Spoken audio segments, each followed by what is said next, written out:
मैं आपसे यही पूछना चाहती हूँ कि जैसे कि हमें पता चला है कि आप स्कूल टाइम से ही बहुत सारे एक्टिंग कॉम्पिटिशन्स में आप हिस्सा लेते थे। आपने दिल्ली में थिएटर भी किया है, एफटीआईआई से आपने शिक्षा प्राप्त की है, तो मतलब कह सकते हैं कि बचपन से ही आपको एक्टिंग का शौक था। तो किस तरह से एक्टिंग के प्रति आपका रुझान बढ़ा, किस तरह से आप एक्टिंग के प्रति आकर्षित हुए, उसके बारे में कुछ बताइए। क्या है कि मैंने ज़िंदगी में इत्तेफाक से कुछ और सोचा ही नहीं कि मैं कुछ और बनूं।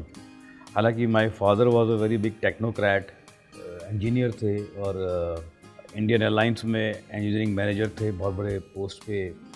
बल्कि मैं कहूँगा कि बोइंग जो जहाज़ होता है उसके स्पेशलिस्ट थे वो। तो लेकिन उन्होंने कोशिश की, लेकिन उनकी सब कोशिशें नाकाम हो गई मेरे सामने, क्योंकि मैंने अपने ज़िंदगी में कुछ और मकसद ऐसा कुछ रखा ही नहीं, कि कुछ और ऐसा फोकस रखा ही नहीं कि मैं कुछ और बनना चाहता हूँ। एक दो बार कोशिश की कि चलो मैं माइनिंग इंजीनियर बन जाता हूँ, उसका एग्ज़ाम भी दिया मैंने, आईआईटी में उसका एग्ज़ाम था। तो जब मेरे फादर ने कहा भी थोड़ी तैयारी तो कर लो, तुम एग्ज़ाम इसकी दे रहे हो, इतना बड़ा एग्ज़ाम दे रहे हो, तुम माइनिंग इंजीनियर बनना चाहते हो। मैंने कहा जी ये दे तो रहा हूँ, लेकिन मेरा मन नहीं है। तो मुझे अभी भी याद है, जब मैं एग्ज़ाम देने गया तो उसमें करीब 3 घंटे का पेपर था और 13 सवाल थे, और हर सवाल के ABC 3 भाग थे।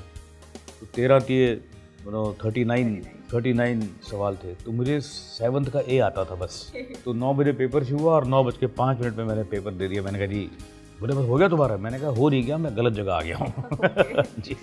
शुरू से ही आपका एम बिल्कुल क्लियर था कि आपको एक्टिंग में ही जाना, आपको कुछ और एक्टर सोचा ही बनना नहीं, है। मतलब कोशिश जी, नहीं की। जी।